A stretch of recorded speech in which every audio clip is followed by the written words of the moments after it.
And now the Nazis. Welcome back, ladies and gentlemen. Another right-wing totalitarian, the Nazis. Remember that the right and the left are different forms of totalitarianism. On the right, we're going to believe in the private enterprise of individuals. On the left, we tend to believe more in a socialist economic structure, even though a lot of the other techniques of Mussolini, Stalin, and Hitler would have matched up. We're on page 6 of the study guide. We're going to start out by talking about the problems of the Weimar regime.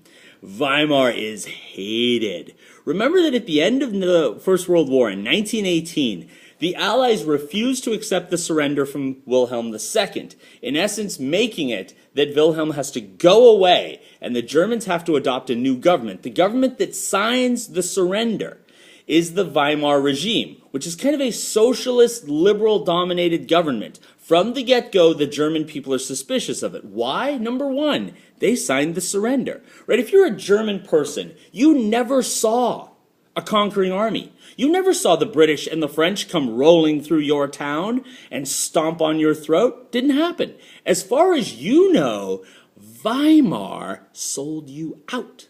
That is the line. Right? That is how we're going to begin to crumble any sense of strength in the Weimar regime. We have to get people to believe that they got hosed by the Weimar regime.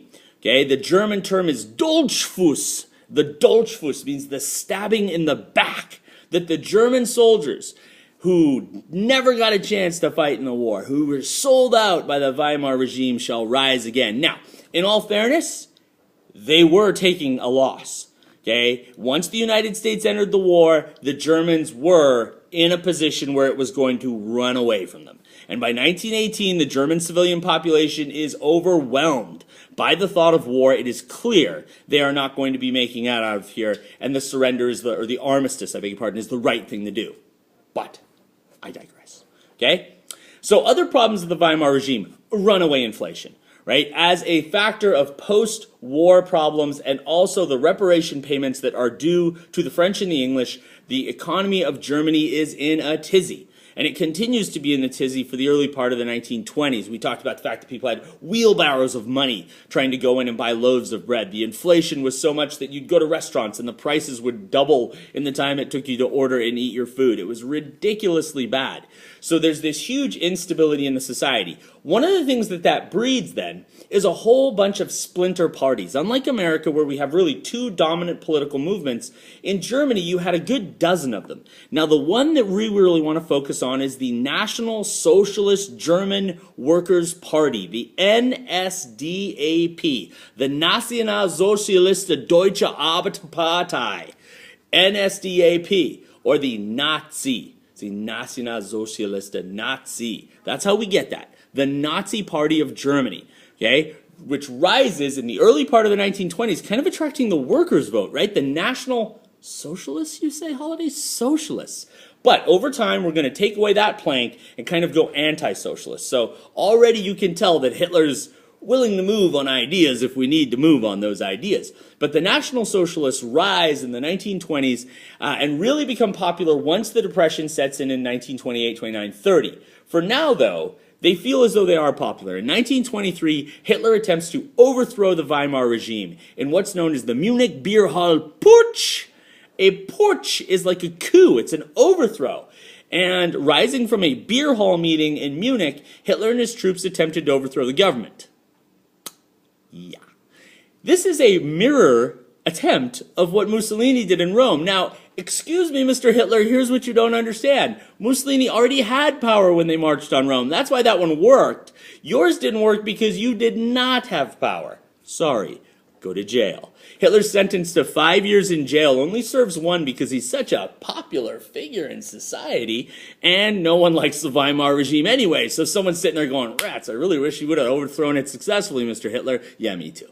And off goes Hitler to jail. Now, in jail, he's going to write Mein Kampf, which comes to be really the platform of the Nazi Party's belief. Let's talk about some of those things. Number one, the need for a Lebensraum, the living space of the East. The German nation should expand, should take over Central Europe, Eastern Europe, the Western Soviet Union. All of these areas are full of, now Hitler term here, degenerate people. And those people should step aside or die and therefore give the land to the German people. It's what should happen. Number two, On top of that, then, kind of a biological racism and anti-Semitism. Hitler believes that there are people who are lesser than the Aryan people of Germany, and those people need to be eliminated from the society. The reemergence of a strong Germany. Germany got hosed at Versailles. It is time to rise again. It is time to put forward a German society that is no longer crippled and held by the terms of Versailles. We must remilitarize. We must march troops throughout the territory. We must rebuild the army. We must bring back the fear and the specter that people had of Germany, and we must make them sort of shake in their boots again. Okay. Add on top of that what Hitler's going to call the Führer principle, the idea of one individual in control, and that's of course him, and underneath him a whole organization committed to that one person's vision and dreams, and also this idea of a strong German economy that's going to be rebuilt, a hatred of socialism, and you've got Mein Kampf, one of those huge selling books of the early 1900s. Now, later on in Unit 8, we're going to look at the leaders of Europe and we're going to say, you know what he's going to do? He wrote it down. Read the book. Sometimes the leaders of Britain and France don't read. And as I've said to you in class, if you don't read, it doesn't happen. It doesn't happen. Okay? Moving along. How did the economic situation aid the Nazi rise to power? We looked at those charts in class that showed if you look at the percentage of Nazi vote, it goes like this. And then the Depression hits, and it goes like this.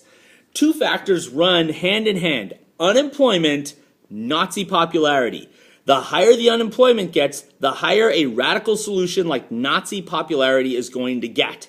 So therefore, those two things are going to go together, right? The Great Depression doesn't really kick in until about there. And when it does, there goes the Nazis as well. Now, by 1933, looking at the parties of Germany, the Nazis are the one that seem to have the most control. Hitler is invited into rule as a chancellor in 1933. There's still a president, the aging Hindenburg, who really is in control of the society, and everyone assures people, don't worry about this Hitler fellow, we'll take care of him. Flipping to the back page. Boom. Not long after Hitler rises to power, the Reichstag building burns down. The building burned down. And the fire in the building is blamed on the socialists.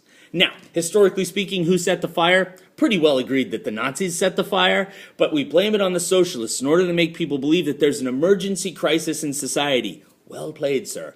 You then pass what's called the Enabling Act. The Enabling Act grants powers to the government to be able to rule by decree, as had been done prior to this, for a period of up to 4 years. And from then on, it's pretty good for Hitler.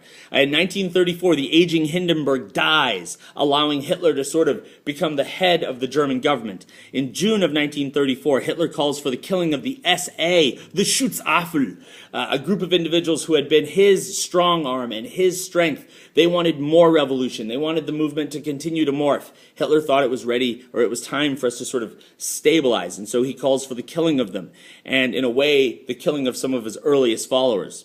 Dude's ruthless, okay?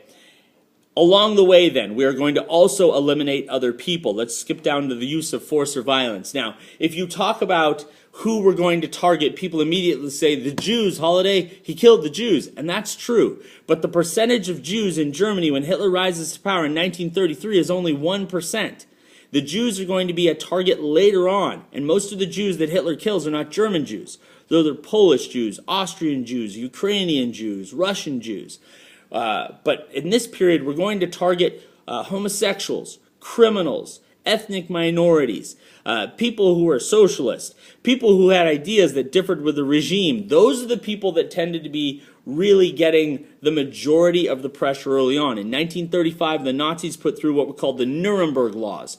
And the Nuremberg Laws broke down the racial stratification of an individual and identified them as either being a Jew or being an Aryan. And if you were not percentage enough Aryan, that meant that you could not do a lot of the things in the society. If you had Jewish blood within a few generations, that meant that you weren't getting into the best universities. Your businesses weren't allowed to operate in the best parts of town. You couldn't marry individuals.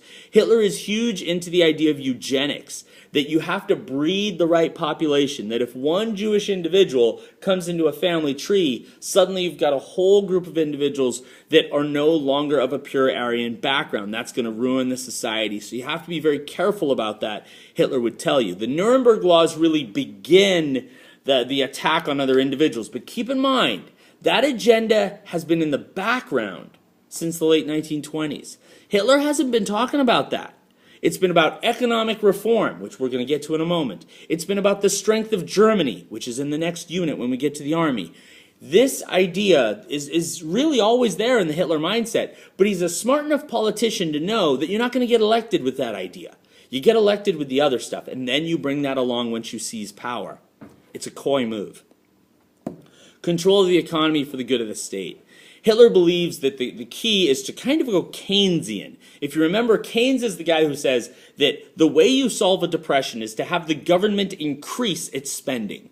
And so the government is going to increase its spending here. On what? On roads, bridges, hospitals, airports, schools. Public work projects that put men to work in order to assure that they are fully employed and we begin to rebuild the infrastructure of the society. Now, at the same time, we're also rebuilding the army. And that worries some people, but they're almost happier to see a recovered Germany than they are worried about what that recovered Germany might look like on a battlefield. So more on that later. We skip down to the emphasizing the role of women in the family. Again, women are baby makers. Hitler wants the youth to have their mind completely in line with what his mind is. So when we have Nuremberg festivals or when we have party rallies, we need the kids there. We need the Hitler Youth for the young men. We need the League of German Maidens for the young women. We need to control the ideas in every aspect of the society. Here endeth right-wing totalitarianism. In a moment, the left.